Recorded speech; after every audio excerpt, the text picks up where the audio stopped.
Au milieu des enfants, notamment ceux de la rue, l'artiste et chanteuse Nash sème la bonne humeur et l'espoir. Son talent d'artiste, son style et sa chaleur est devenu un abri pour nombre d'entre eux. Elle aide les enfants de la rue.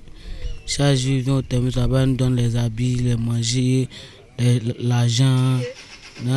À cause de ça, chaque jour, elle vient là-bas, elle porte ce qui est bon. Elle est naturelle. Elle dit ce qu'elle peut.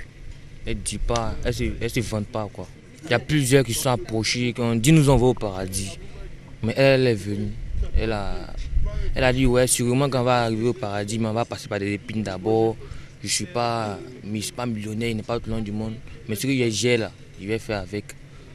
On sentait que non, c'est ce qu'elle pouvait, elle disait. Et on sentait qu'elle avait la volonté. Et puis à chaque fois qu'on s'entretient avec elle, tout roule. Genre, bon, moi particulièrement, et puis mes amis que je vois aussi, on s'est beaucoup familiarisé, vite familiarisé avec elle. Depuis quelques années, Nash, de son vrai nom Natacha Flora Sonloué, a fait de la protection des enfants son nouveau combat. Ses efforts sur ce front viennent d'ailleurs d'être reconnus et récompensés. Elle est nommée première ambassadrice d'UNICEF en Côte d'Ivoire. C'est pour un enjaillement et puis vous avez vu qu'il y a un caraï léger sur le côté. Voilà, il va y verser dans Tassa. Comme créer la lagune des larmes, mais bon, voilà, c'est l'émotion change. Juste pour dire que c'est un plaisir pour moi, c'est un honneur, comme c'est une grande responsabilité. Et je suis vraiment honoré d'avoir ce titre d'ambassadrice aujourd'hui. C'est un travail qui a été fait en amont. Voilà, ça veut dire qu'on a quand même bossé. Et puis au-delà de ça, en tant que jeune fille, en tant que quelqu'un qui a été enfant aussi, voilà, je me dois quand même d'apporter un brin d'espoir à ces jeunes, surtout qui sont dans la rue, parce que c'est un peu ça mon domaine de prédilection. L'UNICEF entend s'appuyer sur les talents et les aptitudes de l'artiste chanteuse pour donner plus d'écho à son message, notamment au sein de la jeunesse ivoirienne. Sa mission est de faire entendre sa voix et de dire là où elle le peut et à tout moment où elle a des prestations publiques, que c'est la responsabilité de tous de protéger les enfants, où qu'ils soient. De quel que soit leur niveau de couche sociale, riches, pauvres, musulmans, chrétiens, filles, garçons. Donc c'est vraiment de défendre tous les droits d'enfants. En Côte d'Ivoire, le Fonds des Nations Unies pour l'enfance travaille, entre autres, pour que chaque enfant naisse et grandisse en santé, dans un environnement propre, protégé contre la violence et l'exploitation. Maillon important dans la chaîne de diffusion d'un article, le directeur de publication est le premier responsable du contenu d'un journal. Dans une rédaction, le directeur de publication, c'est lui qui organise tout. Et quand il est bien formé, alors il est bon pour la rédaction et pour ce pays. Quand il est mal formé, il est dangereux pour sa rédaction et pour le pays. Malgré cette lourde responsabilité, des propos injurieux sont souvent constatés dans les articles de presse, au mépris du code de la déontologie. La formation s'impose comme une des solutions aux maux qui minent la presse, d'où la tenue de ce séminaire à l'intention des directeurs de publication pour une information apaisée.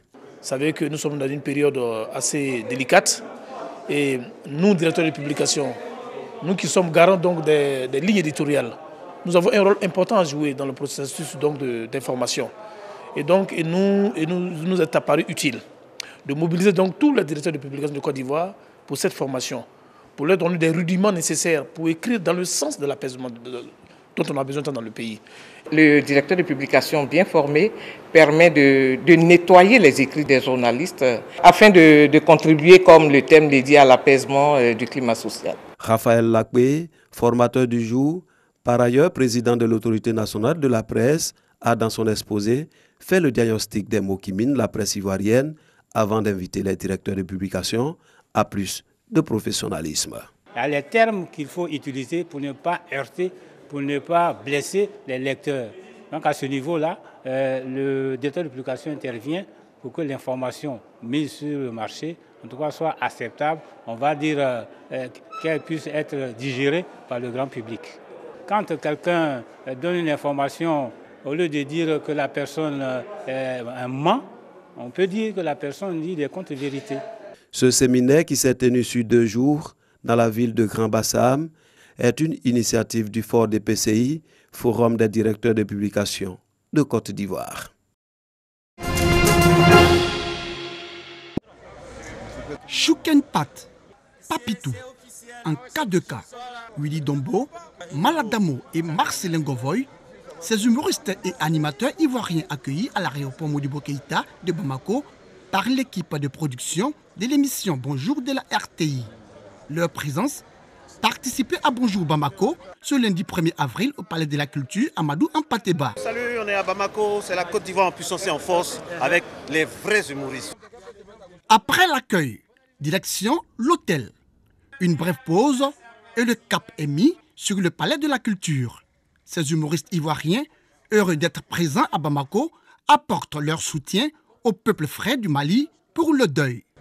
Nous sommes de cœur avec le Mali, nous sommes solidaires du Mali parce qu'il y a eu 3 jours de deuil que nous observons aussi avec nos frères maliens pour dire qu'on est de cœur avec eux et que nous allons leur offrir de l'humour pour apaiser leur cœur et panser leurs plaies. Si vous avez raté, vous le savez, lundi, pendant ce temps, les organisateurs sont à la tâche. Dans la salle Bazoumana Sissoko, tout doit être prêt pour assurer au public de Bamako un grand spectacle.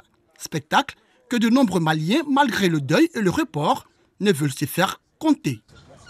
On a besoin de ça, parce qu'avec le Nord qui est chaud, avec les conflits intercommunautaires, chaque fois c'est des grands débâcles qu'on nous annonce, les morts.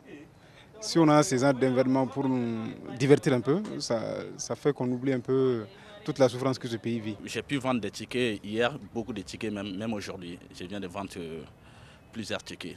Bon, il y a certaines personnes qui arrivent, qui demandent. Ils aiment toujours venir à la dernière minute pour se rassurer, quoi. En plus des humoristes ivoiriens, ceux du Mali seront à ce grand rendez-vous du rire et d'humour. Ce n'est pas un match Niger et puis Bamako, non. Venez, nous sommes là pour vous faire plaisir. L'accolade est longue et chaleureuse. Pascal et Jean Bosco se connaissent depuis 50 ans. Ils étaient ensemble à l'école, mais il y a 25 ans, leur amitié bascule. Pascal fait partie du groupe qui a assassiné le père de Jean Bosco lors du génocide au Rwanda. C'est une très bonne chose que nous soyons assis ensemble. D'autres devraient suivre notre exemple de se comprendre comme nous l'avons fait après le génocide. Après nous être pardonnés, notre relation est bien meilleure qu'avant. Je le vois aujourd'hui comme un de mes meilleurs amis, un de mes amis les plus proches.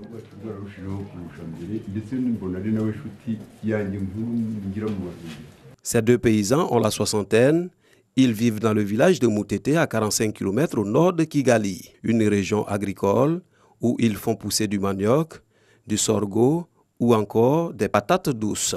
Travailler semble évident aujourd'hui, mais le chemin vers le pardon n'a pas toujours été facile pour Jean Bosco. Ce n'était pas facile. Je ne me sentais pas capable d'adresser la parole ou de partager quoi que ce soit avec les responsables de ce qui s'est passé. Mais avec le temps, avec la prière, le dialogue a été renoué petit à petit. Nous avons commencé à pardonner, à parler du pardon et à l'enseigner. En avril 1994, Moutete a payé le lourd tribut à la folie sanguinaire des miliciens Hutus. Plus de 1000 de ses habitants ont été tués. Jean Bosco a survécu, mais il a perdu sa femme et 4 de ses enfants. Son père, qui avait réussi à fuir, a été rattrapé plus tard dans la forêt. Pascal était dans le groupe qui l'a tué. C'était une honte indicible, je ne vais pas vous mentir. On a honte de se présenter devant une personne à laquelle on a fait tant de mal. On partageait tout avec Jean Bosco, on était en classe ensemble. Le fait que j'étais un de ceux qui a tué son père était un énorme problème. Et je ne l'accusais de rien en plus. C'est pour ça que c'était très difficile pour moi de l'admettre. Pascal a passé 18 années en prison après avoir été condamné par un tribunal populaire. Pour Jean Bosco, la reconstruction a été longue. Aujourd'hui, il est remarié et a eu 5 enfants.